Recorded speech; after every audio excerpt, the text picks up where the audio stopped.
안녕하세요. 준마 시네마 오늘 6번째 만나 뵙게 됐습니다. 반갑습니다. 네, 이 영화는 부탄 영화입니다. 저는 개인적으로 처음 보는 부탄 영화고요. 여러분들도 아마 그러실 거예요. 부탄 영화는 정말 흔치 않죠. 워낙 작은 인구 75만의 나라이기도 하고요. 이 부탄이라고 하는 그 매력적인 행복지수 1위의 그 나라, 그 중에서도 히말라야 고산 지역에 있는 루나나라는 마을에서 해발 4,800m이고요. 주민은 56명이에요. 거기에서 도시의 청년이 교사 생활을 하면서 겪게 되는 이야기를 그린 너무 아름답고 자연이 너무 좋고 아이들이 너무 좋고 거기 나오는 순수한 사람들, 실제 주민들이 다 연기를 했거든요. 정말 너무 좋은, 그냥 보기만 해도 좋은 그런 코로나 시대의 정말 힐링 영화입니다. 포스터에 보면 이렇게 한 줄로 딱 나와 있어요.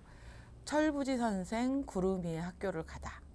이렇게 나와 있어서 그 말로 사실 다 설명이 됩니다. 저도 나름대로 한 줄평을 준비해 봤는데 저는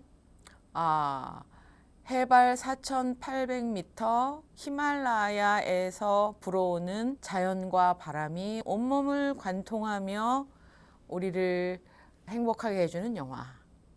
네, 이렇게 정의해 봤습니다.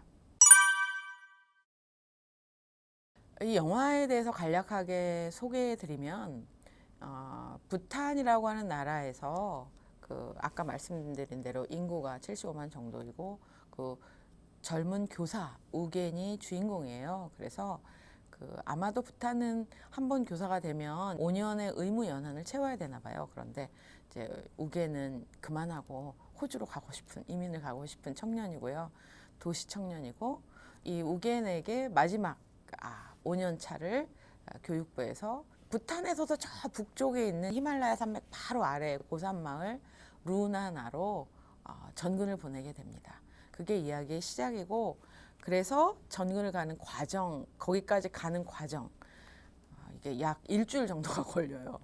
그래서 야영을 하면서 막 가야 될 만큼 그런 곳이고, 인구는 56명이고, 그리고 그곳에 가서 그곳의 순수한 자연과 아이들과 거기에서 굉장히 진정성을 가지고, 이런 말을 참 뭐하지만 정말 고귀한 순수한 그 사람들에게 서서히 감화되어 가는 굉장히 좀 예상이 어렵지 않은 쉽게 생각할 수 있는 그런 서사 구조를 가지고 있는 영화입니다. 그런데 이 영화가 뭐 그렇게 좋냐? 영화가 주는 그 시각적인 이미지 정말 좋습니다.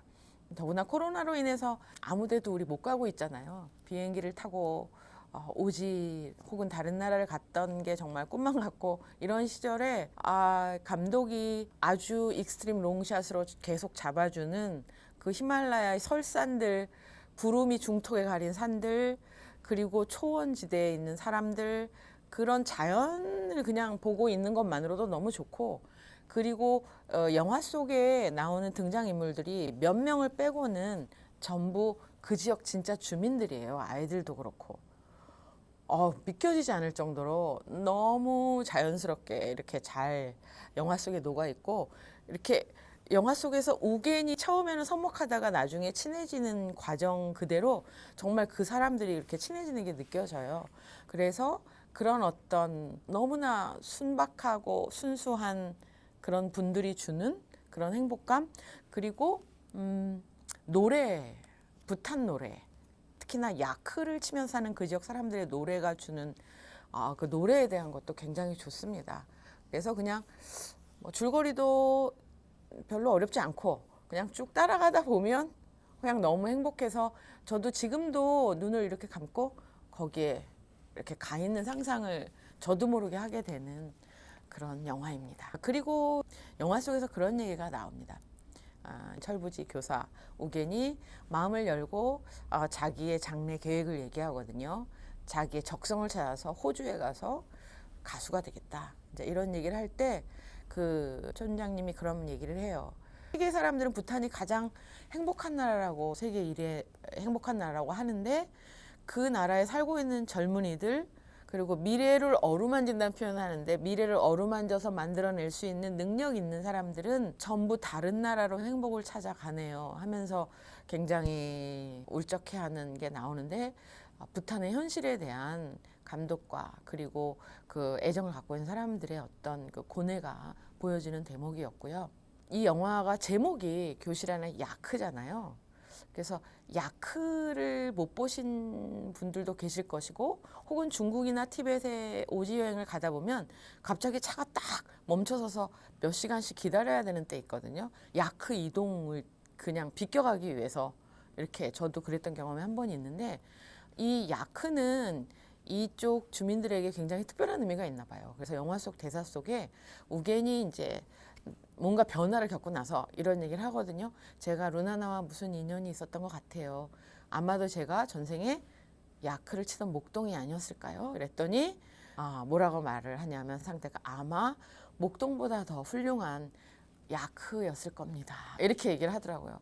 그 대사를 들으면서 저는 이렇게 좀 뭔가 한 대 탁 맞는 느낌이 들었어요. 왜냐하면 이렇게 철저하게 인간 중심적이니까 야크를 치는 목동보다 나을 거라는 생각은 정말 한 번도 하지 못했거든요.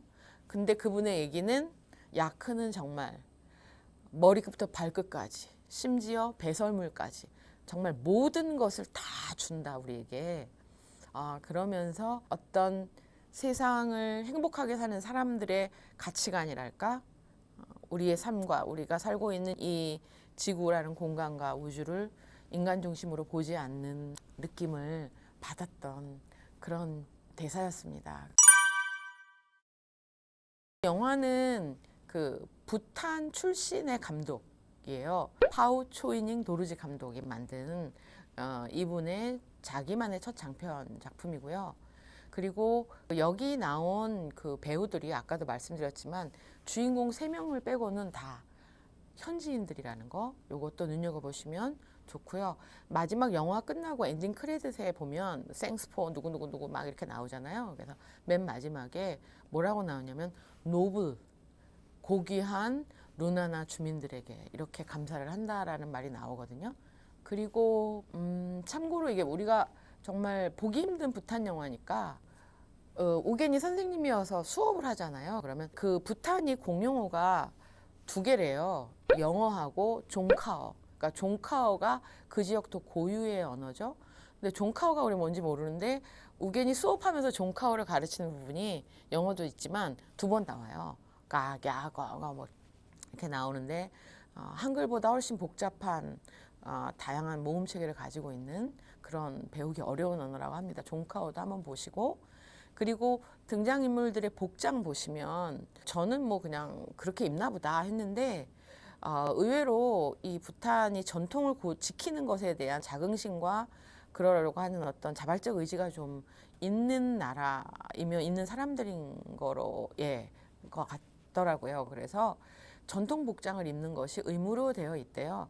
근데 뭐 안 입기도 하지만 시골의 경우는 거의 다 입고 지방의 경우는, 그리고 도시에서도 뭐 공직에 있거나 회사 일을 할 때는 다 입는다고 합니다. 보시면 남자들이 입고 있는 옷들 되게 비슷하거든요. 근데 색깔이나 이런 무늬만 다르지.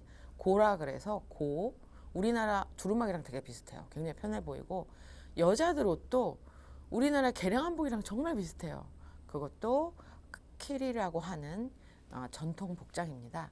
그래서 그것도 한번 보시고, 그리고 우겐이 그 깃발을 아주 조그만 시골 분교에 이렇게 거는데 그 깃발이 부탄 국기예요. 그래서 부탄이라는 말이 용의 나라더라고요. 그래서 용이 그려져 있고 그런 국기도 한번 보시고, 무엇보다 제가 기억에 남는 거는 그 GV를 하면서 부산국제영화제 갔을 때 감독이 GV를 하면서 그 히말라야 고산 지역인 그 루나나 마을에도 그 지구 온난화 자연의 어떤 기후 변화의 영향이 상당히 크다고 해요. 그래서 그 영화 속에서도 그런 대사가 잠깐 나오거든요.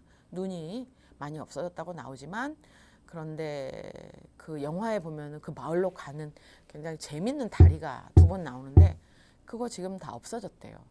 그 눈이 너무 많이 녹아내려서 이런 누구에겐가는 굉장히 가혹할 수 있는 현실인데 그렇게 보이진 않지만 누군가의 삶의 공간을 너무 아름답다, 뭐 낙원이다 이런 말을 하는 게 참 옳지 않다는 생각은 들지만 그럼에도 불구하고 너무나 아름답고 좀 별로 느껴보지 못한 평화를 느끼게 하는 그런 공간인 것 같아서 그 루나나 그곳이 잘 보존됐으면 좋겠고요. 실제로 이 영화를 세상에 거기서 어떻게 찍었을까 이런 생각이 들어요. 왜냐하면 아까 말씀드린 것처럼 이동하는 교통수단이 걸어서 가야만 하는 게 며칠씩 되기 때문에 근데 실제로 그렇게 이동을 하고 전기도 안 들어오거든요. 그 태양열을 이용해서 해서 전기가 들어왔다 나갔다 하더라고요.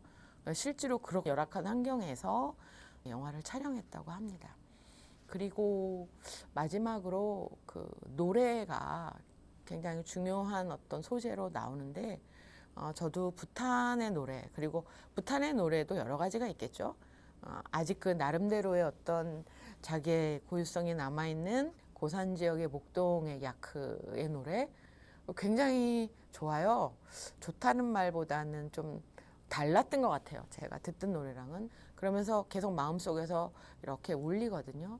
그 노래에 대해서 노래가 정말 어떤 것인지 이렇게 한번 또 생각해 볼 수 있는 그런 시간도 되었던 것 같습니다.